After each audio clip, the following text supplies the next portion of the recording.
meeting is long overdue, by the way. Yeah, it is. It is absolutely. Yeah. So, I mean, you have done amazing. I mean, I saw on social media, these guys went back home. I'm like, what happened to the speaking engagement? What happened? Like, what happened for you to say, no, this is it? Well, nothing changed. I still do the talks, but okay, what I want you to know is that I do more strategy than talks. Okay. But the talks continue. Though what is frustrating is the fact that we just talk to people and we don't give them the real tools. Yeah. We leave them on a high, but there's no implementation, or we don't give them the things that they can do to. So it needs to go beyond just the talk. Yeah. You know, and I haven't abandoned my national duty. Okay. I still get called by national entities, including private and public sector organizations. But what is frustrating is just to inspire without a follow through. Yeah. The so what must remain. Can't go to a deep slot and give them a talk and go back. You go back to Dane Fair, but you didn't come up with programs that will ensure that they are now equipped with something that will self-sustain, help them to self-sustain. Yes. So let's flip the script. Sure. Let's talk about, because I mean, you started here, you built this thing, you went back home, and it's a step by step, we see it. But I'm sure behind the scene, there's certain things that we don't see, that we don't get to know. Let's go behind. Okay. Right? Yeah. Let's go behind the scene. Sure. How difficult was this to pull this off? It's extremely difficult. It looks, on paper, it looks easy when you say, okay, fine, I'll go home, I do X, Y, and Z. Yeah. But the first thing that is difficult is getting to an environment where people don't understand what you are trying to do, when it doesn't make sense. For example, when I took over the building, someone told me that I was laughed at. But who is he to pull this thing off? And I remember when I took over the building, I was given a quantity surveyor report, which said I need 50 million to bring it back to functionality. Wow. So the naive me, I signed until I got home in Pretoria, and I showed my wife, and she asked me, when your wife starts speaking Tositali,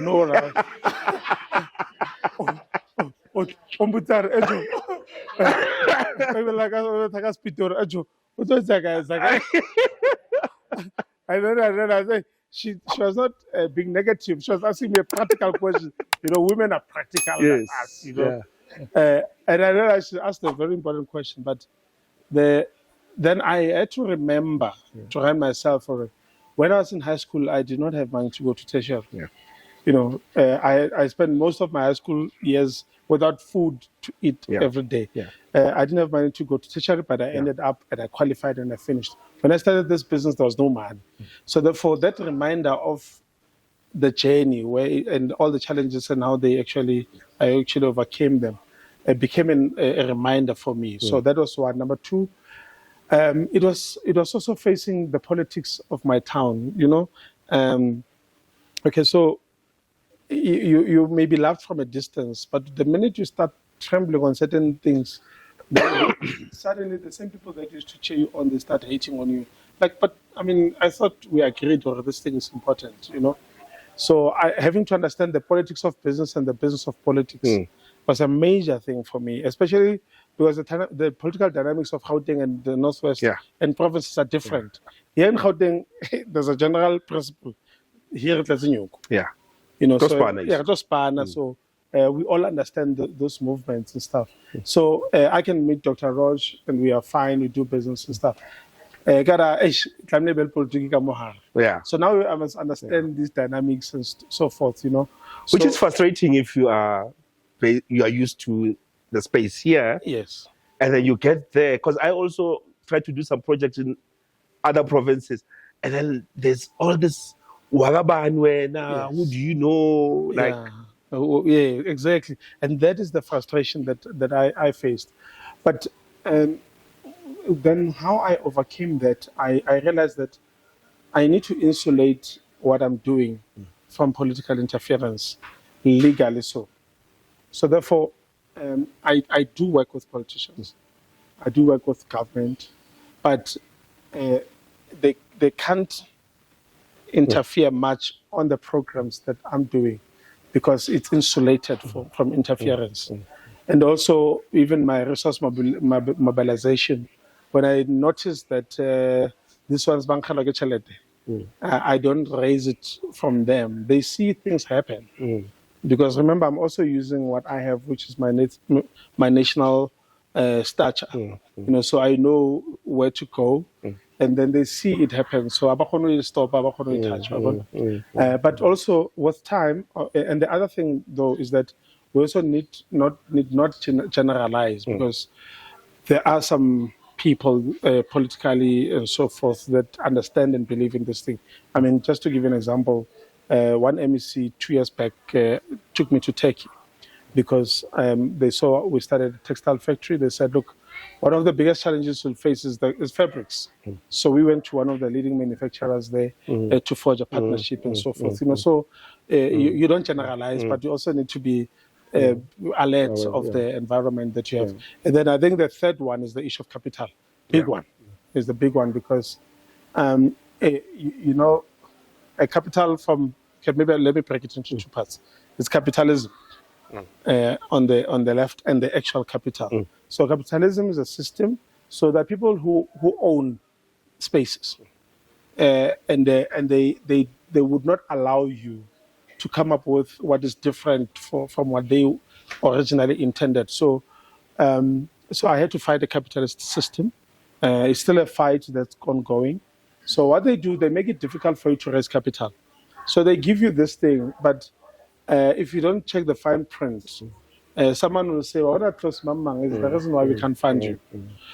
So even if you pick it up in the beginning, they have a way of justifying it. So they know how these things are. So it's pretty much like gatekeepers, people who they only, there are certain spaces that are reserved for certain people. Yes. And if you are an outsider, they make it difficult for you to get it. Absolutely, yeah. Look, guys, you must not be fooled. We were hit by some serious strategies as a people. You know what I'm talking about. They logged a lot of things. They anticipated different scenarios. They knew that we'll get to this point where we have this democracy. I watched a video of Miles Monroe yesterday, and I was talking about why African leaders and Africa is poor. Is that ultimately they will give you what you are fighting for because we are good at mobilizing and fighting for something.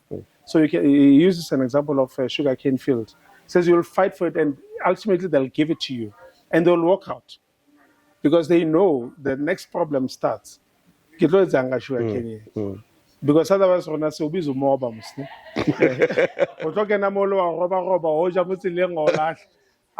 convert into sugar.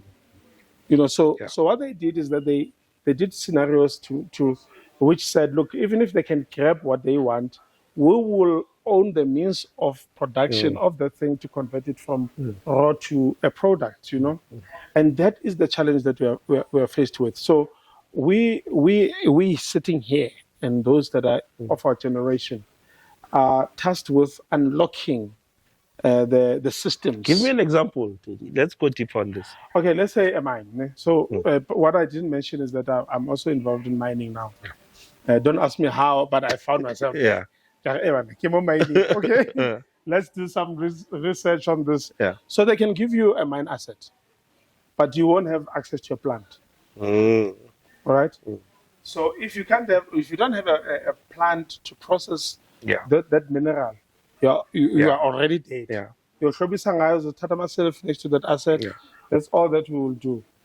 And then there are certain regulations, for example, on, let's say, deposition, the waste that comes from processing the thing. They buy the entire deposition. They bought it in 1800. They knew it at some point. So now we have to go back to them and say, can you give me a slot in this thing? So they still own the value chain. So they give you a piece of the value chain, but the rest of it, they own it. They own it, yes. So that is an example. I mean, I give you an example of fabrics. So if you get an order, for example, of producing uniforms and all that, do you know who makes the most money? It's not you, the manufacturer. Even if you have machines lined up there, the one you buy fabric from is the one that's going to take the chunk of that money.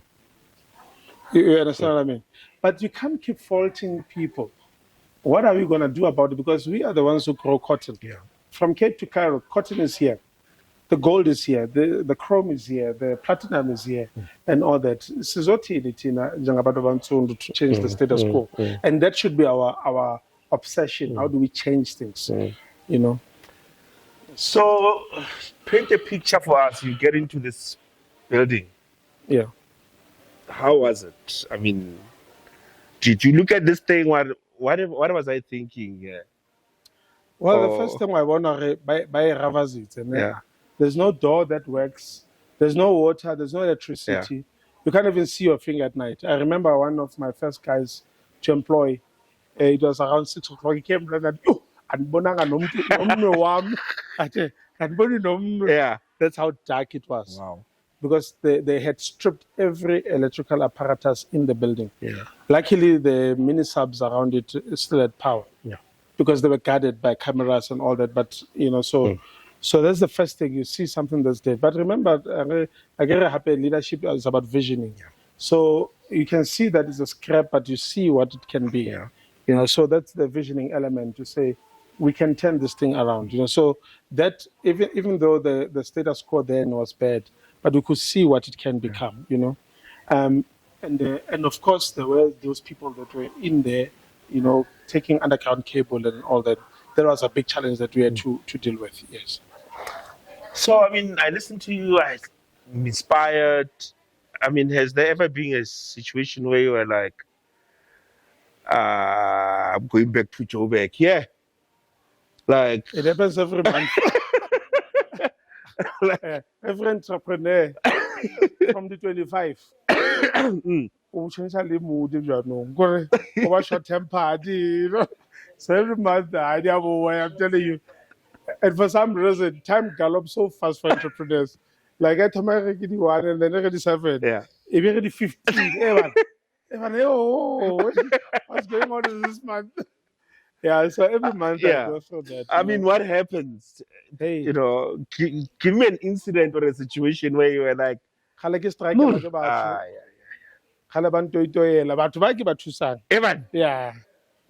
delay one day when not one. You can't even buy a sneaker when you're an entrepreneur. Even if you give me a gift of a sneaker of packet and say I shouldn't wear this thing. So the issue of running, a business is still real. Markets as well is a challenge. The factory was co-funded by the IDC.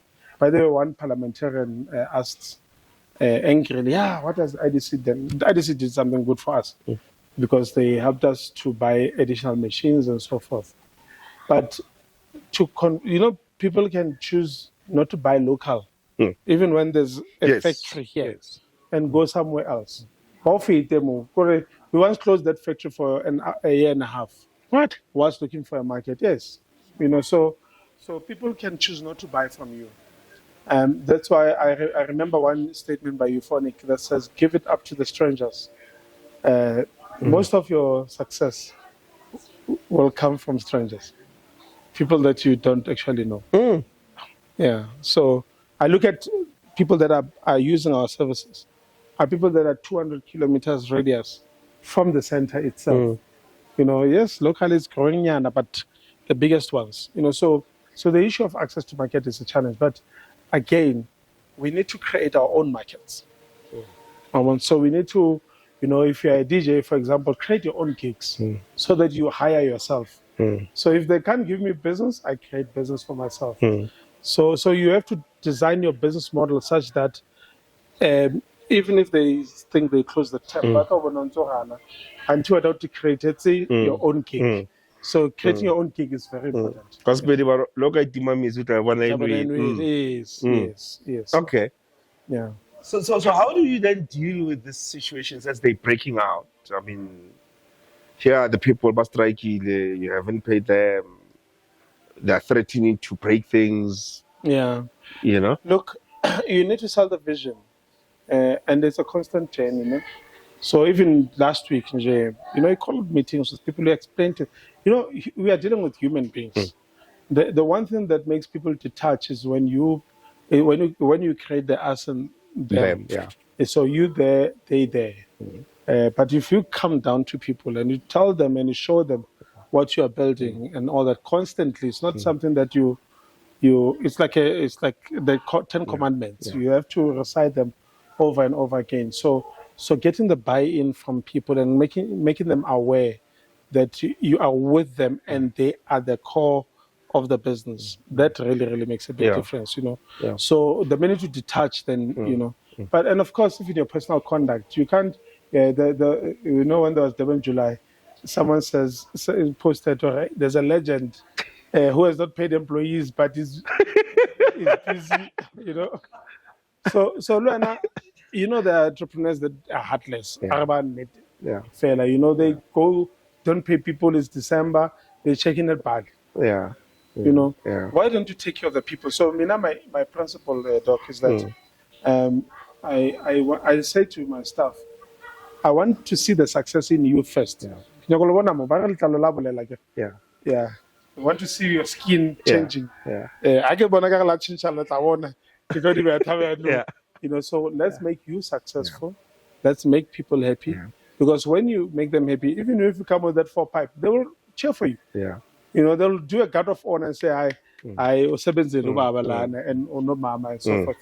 So that thing is very important to be with the people, to take them on a journey. Don't detach from them. Yeah. Yes. What lessons would you say you have learned from this experience? I mean, if you were to advise your nephew, your son, whoever, a family member, who says, I want to do what you're doing. Yeah. Build this massive, industrial campus, with people. How many people do you employ? I've got 50 people. Wow. On a full-time basis. Wow. But the total, because we've got learnerships, so the payroll is quite big. So I pay about 300 people a month. Wow. Yeah. Right? That's a massive institution. Yeah. Right? I mean, in an economy where unemployment is such a huge problem. So they come to you and they say, Grootman, I want to do this thing. What are the things that I shouldn't do? What are the things that I should look out for? Don't live for people. For me, I don't care about people's opinions of who I am and what I'm doing. So by the way, for the longest time during this period, I've not had a car. I've been having an exercise with the bank now. So they say, so what car you drive? And I tell them the car I drive. And then they say, so, but I drive. So I've not had a car of my own. In fact, the car you saw me drive, that was the last car that I had. And this is like more than 7 years back. So in my personal asset register, I don't have a car. But I've got a huge property. 11 hectares property. Doesn't mean I don't want the cars, but I made a decision of to invest in into this thing. So not living for people is very critical. No matter what happens, no pressure from outside. So Dubai, friends. I like you. Okay. So I've been to Dubai not for pleasure. Actually, I was passing Dubai. I've not stayed for a day. So and I've been to every place that I've been to, let's say out there. It has been purely because I was going to a seminar or on a business mission and so forth. So I saw a holiday, sharp. Because we build that day. Remember, our generation must build first before it chows. Yeah, very very sweet. But for now, yeah. Well, I cannot fit like 50 yeah. So I must start chowing. But the key thing is not living for people, and also, you can take it as a light statement, but believe in yourself. Yeah. You believe in your capabilities of doing great things. So if you don't believe in yourself, you'll go into that meeting with content. All because you're not sure. And number three, I know people will say entrepreneurship is not for all of us. But I can tell you now, if we were forced by circumstance when we were taught that there's only one exit route of the education system, it's entrepreneurship, all of us would be in business. It's because it has been made an option that you must go and work. In fact, option number one is Spani, and then number two is entrepreneurship. Now, you don't have to hustle like us. You know, it doesn't matter what happens. So, but there are many ways in which you can get into business. You don't have to. You know better as a doctor in business that you can buy a stake in somebody's business. You know, sometimes, you know, I mean, when I started this journey, I did call people to buy into it. You know, to say, you know, you can remain working where you are, it's fine.